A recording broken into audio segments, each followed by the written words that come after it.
चुनाव आयोग ने एग्जैक्ट आंकड़े अभी तक नहीं बताए, यानी 17C फॉर्म अभी तक नहीं दिए, लेकिन भाजपा को पता चल गया कि 5वें चरण तक भाजपा की कितनी सीटें आई है। लगातार जेपी नड्डा और अमित शाह बार बार इन बातों को दोहरा रहे हैं कि 5वें चरण तक उन्हें 300 सीटें जो है वो मिल चुकी है। आखिर ये कैसे, क्या चुनाव आयोग उनके घर जाकर उन्हें बता रहा है कि उन्हें इस चुनाव में कितनी सीटें मिल चुकी हैं, या उनके पास इतना एग्जैक्ट आंकड़ा कैसे आ गया और जनता को उनकी मतदान के आंकड़े क्या है ये चुनाव आयोग नहीं बताता है। नमस्कार, मैं ब्यूटी गिरी और आप देख रहे हैं नेशनल दस्तक। ये एक बड़ा सवाल खड़ा कर देता है, क्योंकि लगातार जिस तरीके से सुप्रीम कोर्ट तक ये मामला पहुंचा, जहां पर मांग की गई कि जनता ने कितने वोट किए हैं, कितने प्रतिशत वोटिंग हुई है, मतदाताओं की एब्सोल्यूट आंकड़े बता दिए जाएं, लेकिन चुनाव आयोग जो है वो जानकारी के अधिकार का हनन कर रहा है। वो किसी को जानकारी के अधिकार से वंचित रखने का काम कर रहा है और उन्हें वो आंकड़े नहीं दे रहा है, क्योंकि दुरुपयोग हो जाएगा इस बात के हवाले देते हुए। अब आप सोचिए, सोशल मीडिया पर जितनी भी चीजें होती हैं उन सभी के कहीं ना कहीं दुरुपयोग जैसी चीजों से वो जूझ रहा होता है। यूपीआई से लेकर फोन पे और ये सारी चीजें जो होती हैं उन सभी चीजों में भी फ्रॉड होता है, दुरुपयोग होता है, साइबर क्राइम आप जानते हैं, डीप फेक जानते हैं। बावजूद उसके सब कुछ सोशल मीडिया पर, ऑनलाइन, इंटरनेट सब कुछ चल रहा है। लेकिन अगर कुछ दुरुपयोग हो जाएगा तो चुनाव आयोग द्वारा दिए गए 17C के फॉर्म, जबकि वो सेम फॉर्म 17C के फॉर्म सभी प्रत्याशियों को वोटिंग समाप्त होने के बाद बूथ से 17C के फॉर्म प्रत्याशियों के हवाले किया जाता है। उसकी कॉपी जो होती है वो प्रत्याशियों के पास होता है। फिर सवाल ये उठता है चुनाव आयोग से कि अगर प्रत्याशियों के पास है वो फॉर्म ऑलरेडी, तो आपको जनता को बता देने में क्या समस्या है। इतनी बड़ी दलील, और वो भी बेतुकी दलील दे रहा है चुनाव आयोग, जिसकी कोई हद नहीं है। और ऐसे में डीएमके ने जो किया वो सराहनीय योग्य कदम है। डीएमके ने ऑफिशियल पेज पर यह बताया था कि 4 जून को चुनाव आयोग का हिसाब किया जाएगा, क्योंकि चुनाव आयोग जिस तरीके से आंकड़े में हेरफेर कर रहा है, अभी पहले दिन कुछ और आंकड़े बताता है, दूसरे दिन कुछ और आंकड़े बताता है। उस दिन जिस दिन वोटों की काउंटिंग होगी, हमारे पास तमिलनाडु की सभी बूथों से 17C के फॉर्म जो है वो कलेक्ट कर लिए गए हैं और सुरक्षित रख लिए गए हैं। और जिस दिन यानी 4 जून को जब वोटों की काउंटिंग होगी, तो उस दिन हम बताएंगे कि किस तरीके से चुनाव आयोग के आंकड़ों में अगर कोई हेर फेर होता है तो फिर हम चुनाव आयोग से हिसाब लेंगे और उसको असली आंकड़े उसके सामने प्रस्तुत करने का काम करेंगे, जिसके बाद चुनाव आयोग घबराया हुआ था। अब सवाल ये आता है कि जब इनके पास जो है ये सार्वजनिक डाटा कर ही नहीं रहे हैं, ये किसी और को बता ही नहीं रहे हैं, फिर ऐसे में भाजपा को कैसे पता चल गया कि वो 300 सीटें ऑलरेडी जीत चुके हैं। भाजपा के तमाम नेता जो हैं वो लगातार एक अलाप जाप रहे हैं। पहले वो 400 पार के नारे लगाते थे, अब लगातार जेपी नड्डा ने एक इंटरव्यू में कहा कि हमने 5वें चरण तक 300 सीटें ऑलरेडी जीत ली है, इंडिया गठबंधन को 40 भी नहीं आएंगे। वहीं दूसरी तरफ फिर अमित शाह अपनी रैली में जाकर कहते हैं कि हमने 5वें चरण तक 310 सीटें जीत लिया है, इंडिया गठबंधन को 40 भी नहीं आएगी। इसीलिए सवाल है कि इतने एब्सोल्यूट आंकड़े जो जनता के पास नहीं है कि मतदान कितने हुए, कितने प्रतिशत हुए, उनमें से कौन से लोग जो है वो कितने प्रतिशत जो है मतदान किए हैं, इसके आंकड़े नहीं है। पर भाजपा के पास इसके आंकड़े जरूर उपलब्ध हो गए हैं कि वो कितनी सीटें जो है, अभी 7वें चरण के चुनाव बाकी हैं, 6ठे चरण का चुनाव जो है उसके पहले जो 5 चरण के आंकड़े हैं उसके इनके पास मिल चुके हैं, और ये बता रहे हैं कि 300 सीटें जो है ये पहले ही जीत चुके हैं। आपको बता दें 5वें चरण तक जो है वो 428 सीटों पर मतदान हुआ था, जिसमें से ये 300 पर जीत के दावे कर रहे हैं 5वें चरण के बाद। और ये सवाल खड़ा होता है कि चुनाव आयोग क्या कर रहा है, या तो चुनाव आयोग के पास अपने खुद के आंकड़े नहीं है, ये किसी और के सहारे चल रहा है, या फिर चुनाव आयोग का एक तरफा जो है शह दिया जा रहा है और खुलेआम जो है एक को गलती करने की खूब छूट दी जा रही है।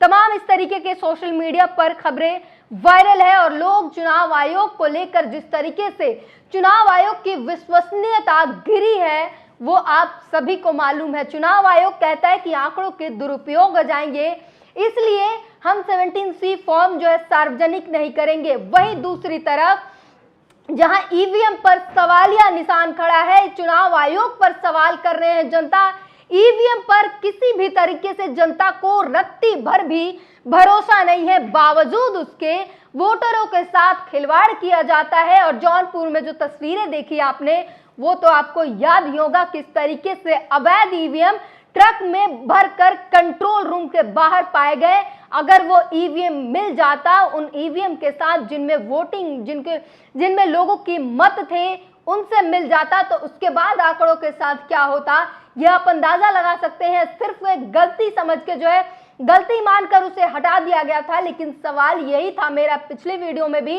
कि क्या ये सिर्फ एक गलती थी या इसकी साजिश थी, कोई साजिश थी जिसे सपा कार्यकर्ताओं ने नाकाम कर दिया। इसके साथ ही अब बात कर ले बलिया की। उत्तर प्रदेश के बलिया में जमकर भगदड़ मची, हंगामा हो गया। और हंगामा क्यों हुआ? दरअसल 400 पार वालों की कुटाई कर दी जनता ने।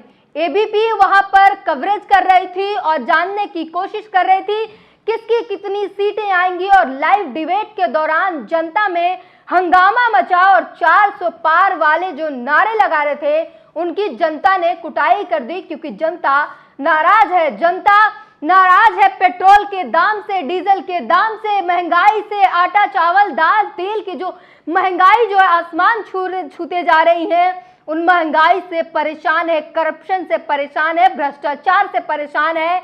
ऐसे में कोई 400 पार का नारा देता है तो जनता सब्र नहीं कर पाती है, अपने आप को रोक नहीं पाती। और उसी की तस्वीर बलिया में देखने को मिली है, जहां पर जनता ने 400 पार के नारे लगाने वालों को कूट दिया है। उसकी तस्वीरें जरा आप एक बार देख लीजिए। ये तस्वीर है बलिया से, जहां पर ये सब कुछ 400 पार के जो लोग नारे लगा रहे थे उनकी जो है किस तरीके से वहां पर हंगामा हुआ और उनकी कुटाई हो गई। अब जो है सोशल मीडिया पर क्या कुछ लोग लिख रहे हैं वो भी आपको बता दें। बराज श्याम मौर्य लिखते हैं, यूपी में ठास के गर्मी पड़ रही है। भीषण गर्मी के बीच बागी बलिया में एक चैनल की डिबेट चल रही थी। मामला बिगड़ा और 400 पार वाली पार्टी के समर्थकों की कुटाई हो गई। जो हुआ देख लीजिए पूरा वीडियो। वहीं भारत समाचार ने लिखा है, बलिया में एक चैनल की डिबेट चल रही थी। गर्मी अधिक थी, धूप भी थी, उमस जबरदस्त थी। बहस शुरू हुई थी। बीजेपी की समाजवादी पार्टी के कार्यकर्ता एक दूसरे की गर्मी उतारने लगे, थप्पड़ घुसा चला, पुलिस मामले को संभाला। और उसके बाद एबीपी के यूट्यूब चैनल पर ये पूरी वीडियो है, जिसमें यूट्यूब पे के जो है टाइटल में एबीपी ने खुद लिखा है, लाइव डिबेट के दौरान आपस में भिड़े सपा बीजेपी के कार्यकर्ता, मौके पर पहुंची पुलिस।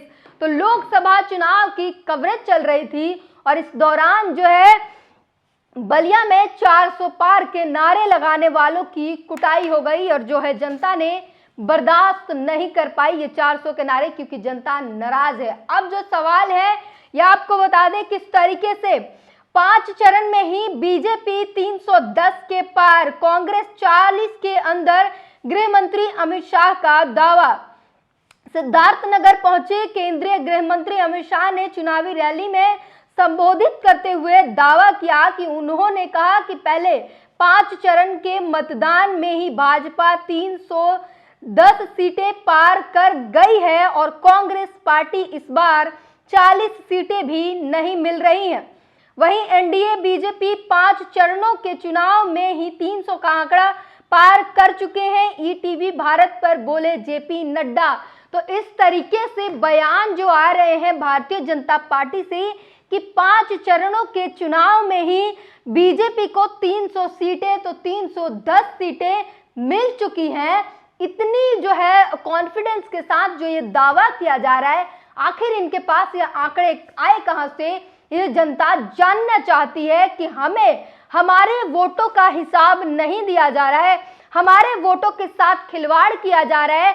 सुप्रीम कोर्ट कहता है कि बीच चुनाव में हम नहीं कह सकते कि आंकड़े रिलीज करो, 17C के फॉर्म दिए नहीं जा रहे हैं। जो आंकड़े आते हैं, पहले आंकड़े और जो फाइनल आंकड़े आते हैं, उसमें करोड़ों की वोटिंग की गड़बड़ियां होती हैं, बढ़ोतरी होती है। आखिर ये देश में चल क्या रहा है, चुनाव आयोग कर क्या रहा है? आपको बता दें कि 4 चरणों के चुनाव के बाद 380 सीटों के आंकड़े जारी किए चुनाव आयोग ने। और आपको याद होगा कितना बड़ा, और वो आंकड़े जारी करने में भी पहला जो आंकड़ा था वो, और जो एब्सोल्यूट आंकड़े जो आए थे, जो फाइनल आंकड़े आए थे, उसमें 10 से 11 दिन के अंतर रहे।